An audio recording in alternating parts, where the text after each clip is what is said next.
వైకుంఠ ఏకాదశి ధనుర్మాసంలో వచ్చే పరమ పవిత్రమైన రోజు.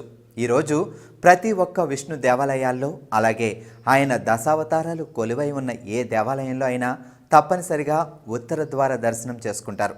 అయితే దీని వెనుక చాలా తప్పక పాటించవలసిన నియమ నిబంధనలు చాలా ఉన్నాయి.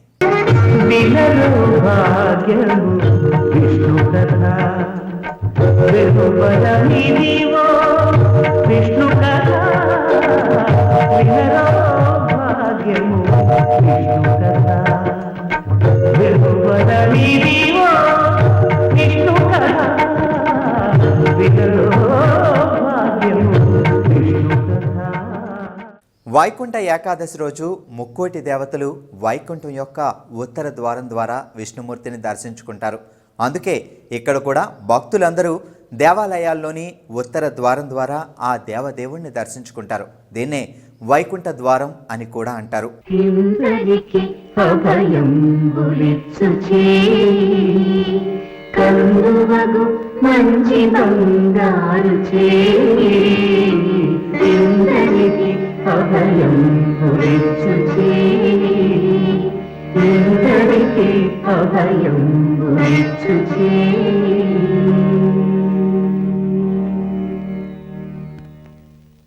దేవతలకు 6 నెలలు చీకటి ఉంటుంది.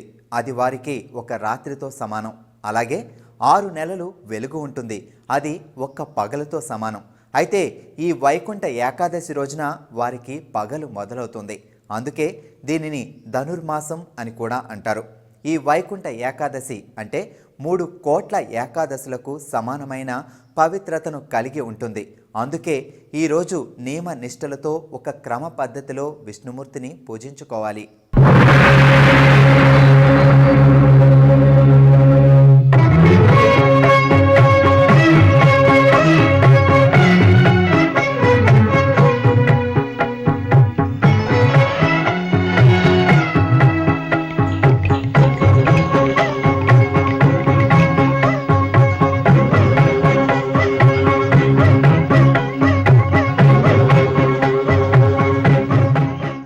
వైకుంఠ ఏకాదశి రోజు ఉపవాసం ఉండాలంటే దశమి రోజు రాత్రి నుంచి ఏమీ తినకూడదు.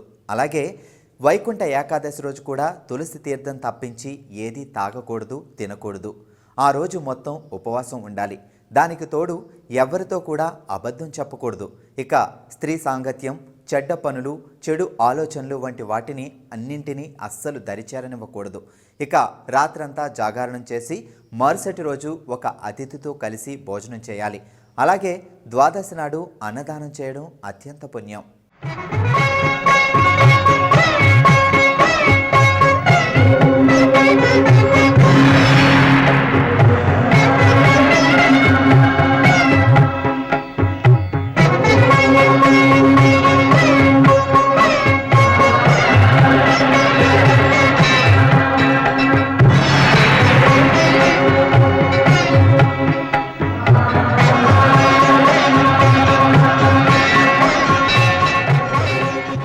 వైకుంఠ ఏకాదశి రోజుకి ఇంకో ప్రాముఖ్యత ఉంది.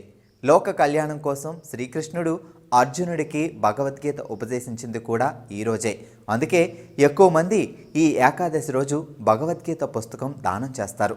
ఇంకా క్షీరసాగర మదనం జరిగి అమృతం ఉద్భవించిన రోజు, శివుడు హలాహలాన్ని కంఠంలో నిలిపింది కూడా ఇదే రోజు. అందుకే వైకుంఠ ఏకాదశి రోజు భక్తితో పూజిస్తే పాపాలు తొలగిపోవడమే కాదు, కార్యసిద్ధి కూడా కలుగుతుంది.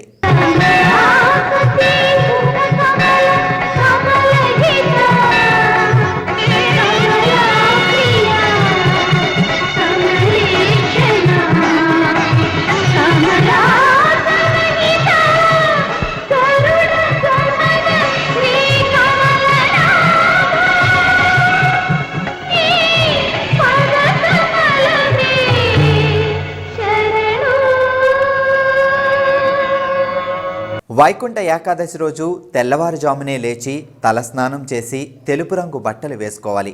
ఇక ఇంటిని పండుగ శోభతో అలంకరించి పూజ గదిలోని విష్ణుమూర్తి ఫోటోని మాత్రం పసుపు, కుంకుమ, గంధాలతో అలంకరించుకోవాలి. విష్ణుమూర్తికి జాజి పువ్వులతో అల్లిన మాలను వేసి తామర పువ్వులు, తులసి దళాలతో పూజించాలి. ఎర్ర రంగు ప్రమిదల్లో 5 చొప్పున తామర ఒత్తులు ఉంచి వెలిగిస్తే చాలా మంచిది. తీయని పదార్థాలను, ఆకుపచ్చని పండ్లను నైవేద్యంగా సమర్పించాలి. అయితే పూజ మాత్రం మధ్యాహ్నం 12 గంటల లోపు పూర్తి చేయాలి.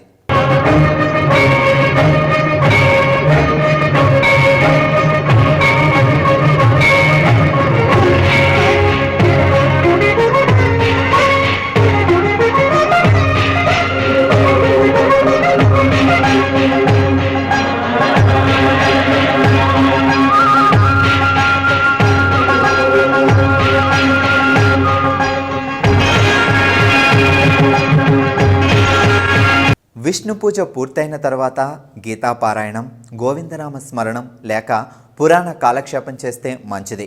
ఒకవేళ అవేమీ సాధ్యపడకపోతే పరమ పవిత్రమైన ఓం నమో నారాయణాయ అనే మంత్రాన్ని 108 సార్లు జపించాలి. వైకుంఠ ఏకాదశి రోజున విష్ణుమూర్తి సంహరించిన ముర అనే రాక్షసుడు బియ్యంలో దాక్కుంటాడట. అందుకే ఆ రోజు మాత్రం బియ్యంతో చేసిన ఏ పదార్థం కూడా తినకూడదు. ఆ ఒక్కరోజు ఉపవాసం ఉంటే సంవత్సరంలోని మిగతా 23 శుక్రవారాలు కూడా ఉపవాసం ఉన్నట్లే.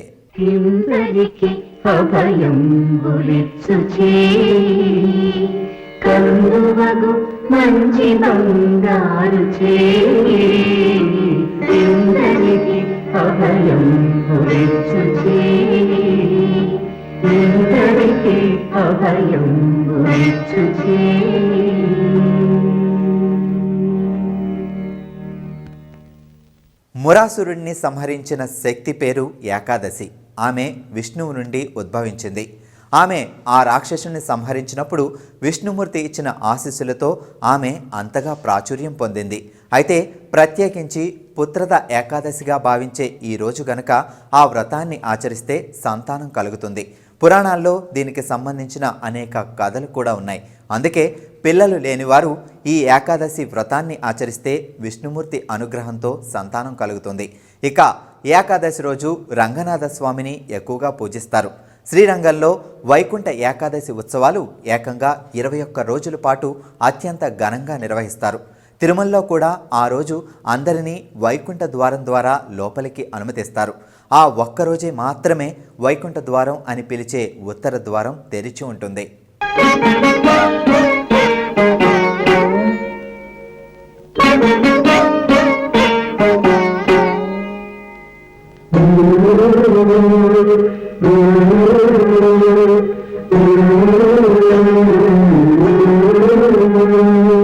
అలగ చంచలమైన ఆత్మనందుండ నీ అలవాటు చేసే నీ ఉయ్యాల.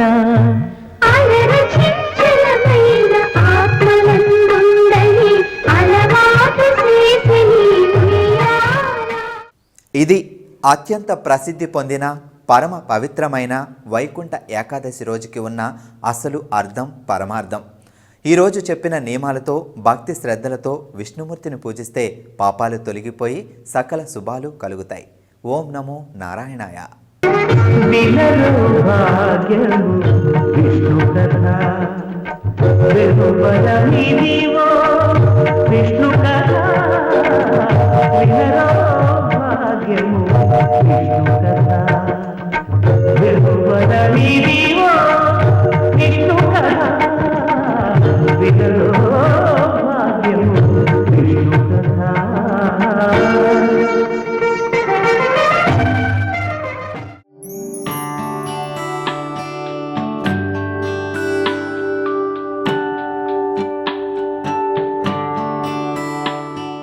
Hi, You are watching iDream Media. Please subscribe for more videos.